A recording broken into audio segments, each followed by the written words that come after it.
নমস্কার, আমি বিনয় শাস্ত্রী। আশা করি ঈশ্বরের কৃপায় আপনারা ভালোই আছেন। আজকে আমার ভিডিওর আলোচ্য বিষয় কর্কট রাশি বা লগ্নের জাতক জাতিকাদের উপর শুক্রের প্রভাব।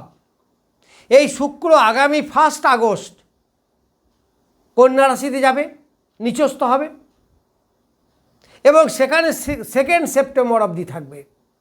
তাহলে এই দীর্ঘ 1 মাস যাবৎ কর্কট রাশি বা লগ্নের জাতক জাতিকাদের উপর কীরূপ প্রভাব বিস্তার করবে। প্রথমে বলি, এই কর্কট রাশি বা লগ্নের সাপেক্ষে তৃতীয় বসে আছে শুক্র এবং কর্কট রাশি বা লগ্নের চতুর্থপতি এবং একাদশপতি শুক্র। তাহলে তৃতীয় বসে থেকে তৃতীয় লগ্নের প্রতিষ্ঠা বা রাশির প্রতিষ্ঠা জায়গায় বসে আছে, প্রতিষ্ঠা পাবে। কিন্তু এই শুক্রের ওপর বক্রী শনির দৃষ্টি, এই শুক্রের উপরে দ্বাদশে বসে থাকা মঙ্গলের দৃষ্টি, ফলে শুক্র কিন্তু বেশ পীড়িত। তাহলে একে দুর্বল, তারপরে পীড়িত, তাহলে খুব ভালো ফল নিশ্চয়ই আশা করা যায় না। তাহলে কীরূপ ফল দেবে? প্রথমে বলি, আপনার শরীর স্বাস্থ্য মোটামুটি ভালো থাকবে। মোটামুটি ভালো কেন না, তৃতীয় স্থান তো, তৃতীয় উপচয় স্থান, এখানে ভালো ফল দেবে। কিন্তু সে যে পীড়িত, ফলে যতটা ভালো পাওয়ার কথা ততটা কিন্তু ভালো পাওয়া যাবে না। প্রতিবেশীদের সঙ্গে ঝঞ্ঝাট ঝামেলা, ভাতৃদ্বন্দ্ব এই সময় আমরা বাঁধতে পারে। যারা হাতের কাজ করেন, সেটা লেখালেখি হোক বা কোনো প্রোডাক্টিভ কাজ হোক, সেটা যাই হোক না কেন, সেখানে আপনি প্রতিষ্ঠা পাবেন। কিন্তু প্রথমে ঝামেলা, ঝঞ্ঝাট, সংগ্রাম, তারপরে আপনার প্রতিষ্ঠা হবে। দ্বিতীয় বসে আছে, ফলে অর্থনৈতিক কাঠামো মোটামুটি ভালো হবে।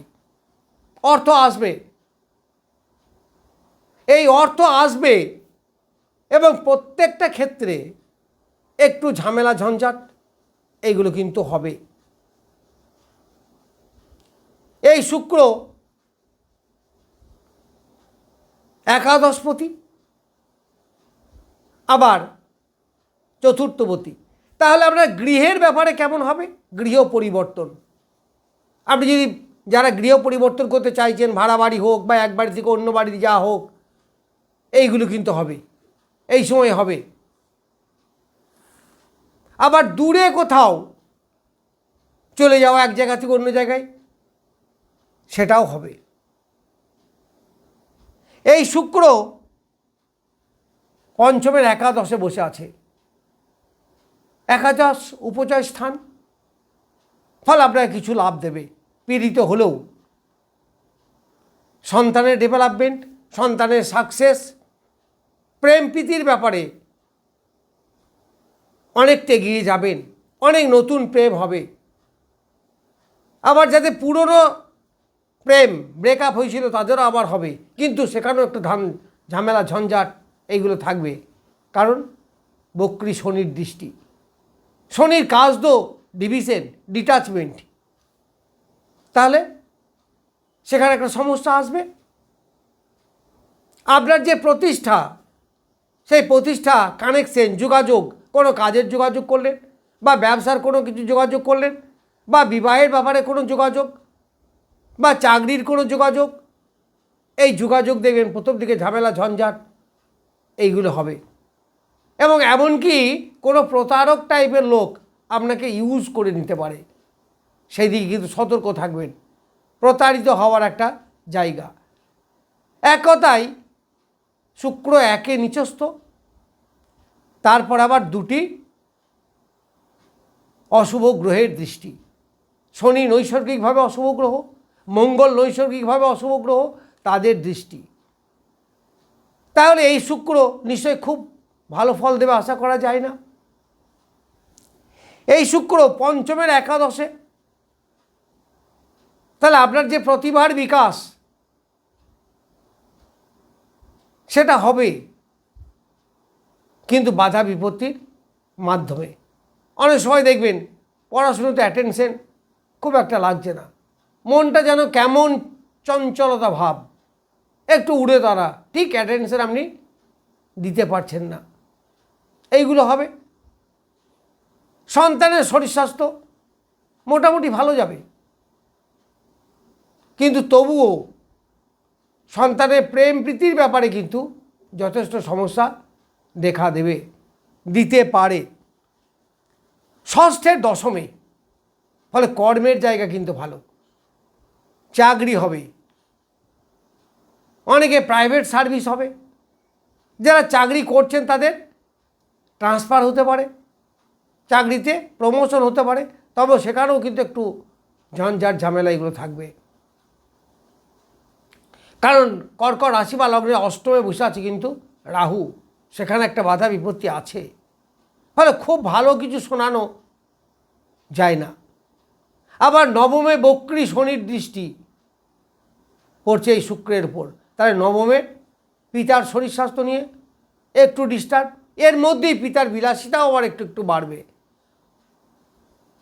পিতার শরীর স্বাস্থ্য নিয়ে যথেষ্ট টেনশন থাকবে, গুরুজনদের সঙ্গে মতান্তর, তবে ধর্মস্থান তীর্থস্থান ভ্রমণ, সাময়িক কালের জন্য বাইরে যাওয়া, এইগুলো কিন্তু আপনার হবে। মানসিক শক্তি বাড়বে, তবে কখনো কখনো নেগেটিভ চিন্তাও আসতে পারে। তারপরে এই বাড়বে আবার নেগেটিভ চিন্তা, এটা কীরকম ধরনের কথা? হ্যাঁ বাড়বে, কারণ এখানে তৃতীয় বসে আছে, এনার্জির জায়গা। আবার শনির কাজ হচ্ছে, বক্রী শনি তো অলসতার সৃষ্টি করা, আবার মঙ্গলের দৃষ্টি, তার এনার্জি বাড়বে। কারণ এই লগ্ন বা রাশি সাপেক্ষে মঙ্গল হচ্ছে খুব বলবান গ্রহ, তাহলে সে এনার্জি দেবে। তাহলে শনি যেমন এনার্জি নষ্ট করবে, তেমনি মঙ্গলের প্রভাব আবার এনার্জি বাড়বে, ফলে এইগুলো আপ ডাউন হবে, এই ফলগুলো পাবেন। যারা বাইরে আছেন, জন্মভূমি থেকে বাইরে, সেটা পড়াশুনো করার উদ্দেশ্যে হোক আর কর্মসূত্রেই হোক, তাদের কিন্তু ডেভেলপ হবে। আবার একাদশপতি তৃতীয়, তাহলে আয়ের জায়গা হবে, আয়ের মাধ্যমে প্রতিষ্ঠা হবে। বিবাহ অনেকের অনুষ্ঠিত হবে, বিবাহের যোগাযোগ হবে, কিন্তু সেই যোগাযোগও দেখে প্রথম দিকে একটু ঝামেলা ঝঞ্ঝাট এইগুলো হবে, মানে স্মুথলি রেজাল্ট এই সময় খুব একটা আশা করা যায় না। সপ্তমপতি শনি, আবার অষ্টমপতি শনি, এই সপ্তমপতি অষ্টমপতি শনি দৃষ্টি পড়ছে এই শুক্রের উপরে, ফলে বাধা বিপত্তি আপনার আসবে, ব্যবসার কানেকশন হবে। আবার দেখবেন এখানে তলায় তলায় অনেকে নষ্ট করারও চেষ্টা করবে। একে শুক্র দুর্বল নিচস্থ বলে, আবার সেখানে দুটি নেগেটিভ গ্রহের দৃষ্টি, ফলে কী হবে, অনেক কিছু আপনি করতে চাইবেন, কিন্তু সেখানে সফলতা ঠিকভাবে আসবে না। এই শুক্র 3টে নক্ষত্র অতিক্রম করবে, 12, তার মানে উত্তর ফাল্গুনী, রবির নক্ষত্রে। এই রবি এখন আছে জলরাশিতে, মাইল রবি। আবার 18 তারিখে আসবে সে তার নিজের ঘরে, ফলে এই নক্ষত্রের জায়গায় শুক্র মোটামুটি ফল দেবে, কারণ শুক্রের দ্বাদশে পড়ে যাচ্ছে এই রবি, দ্বাদশপতি তো তার নক্ষত্রে, ফলে আয় যেমন হবে, ব্যয়ও প্রচুর হবে। শরীরের ব্যাপারে অবশ্যই সাবধান হবেন। এর সঙ্গে এরপরে আসবে চন্দ্রের নক্ষত্র, চন্দ্র যে লগ্নপতি বা রাশিপতি, তার নক্ষত্র, সেটা মোটামুটি ভালো, শরীর পক্ষে ভালো। তারপরে আসবে রাজ্যকারী গ্রহ মঙ্গলের নক্ষত্রে, এই মঙ্গল দ্বাদশে বসে আছে, তার দ্বাদশে বসে থেকে তারপর দৃষ্টি দিচ্ছে, তার দ্বাদশ কানেকশন করছে, তার মানে বাইরে যারা আছেন জন্মভূমি থেকে দূরে, তাদের পক্ষে বেশ ভালো। সেটা পড়াশোনা করার উদ্দেশ্যেই হোক আর কর্মসূত্রেই হোক, যাই হোক না কেন তাদের পক্ষে ভালো। আবার গৃহ পরিবর্তন তো বললাম, তাহলে বাইরে গৃহ পরিবর্তন মানে কি? এক জায়গা থেকে আরেক জায়গায় গিয়ে বাসস্থান করা। যারা ইনভেস্ট করে ব্যবসা করেন তারা কিন্তু একটু সাবধানে ইনভেস্ট করবেন। যারা আদান প্রদান ব্যবসা করেন তাদের ব্যবসার ক্ষেত্রে একটু সমস্যা দেখা দেবে। ফলে এই সময়টা যে শুক্র খুব ভালো ফল দেবে এটা কিন্তু আশা করা যায় না। কিন্তু সময় যাই হোক, আমাদের কিন্তু আমাদের কাজ করতেই হবে। ফলে সতর্কতা অবলম্বন করে এই আগস্ট মাসটা চলবেন। অন্য গ্রহের প্রভাব যাই হোক না কেন, শুক্রের প্রভাব যে খুব ভালো পাবেন না সেটাই বলা বাহুল্য। যাই হোক, আমি কর্কট রাশি বা লগ্ন সাপেক্ষে শুক্রের গোচর ফল সম্বন্ধে কিছু বললাম। নমস্কার, আজ এ পর্যন্ত।